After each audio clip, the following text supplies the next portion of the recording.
April tarutagi chatnaba hogadoriba WAC Amendment Act Englishing ani kon nga mga asibo singnarakpa Supreme Court petition tara sukre. Lok Sabha amasung Rajya Sabha da matang-matang pass tawkraba matungda President Draupadi Murmu na ayaba piduna chatnaba hogadoraba WAC Amendment Act Englishing ani kon nga mga bo singnaradunam laibak asigi khwaidagi wangnaba walsang oriba Supreme Court of India da file taropa petition ngarang phawbada tara sukre hairi.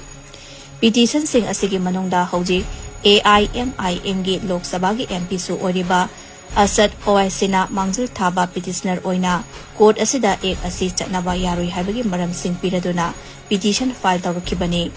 ngarang fawbada puna tara suraba petition sing asi tha asigi tara tarukta Chief Justice Sanjeev Khanna na luchingba Judge ahum gi bench na lokhatuna khanaragani bench asida Justice Sanjay Kumar amasung KV Biswanathan yauri petitioner singi marakta RJD gi MP amasung AAP gi MLA su yauri hari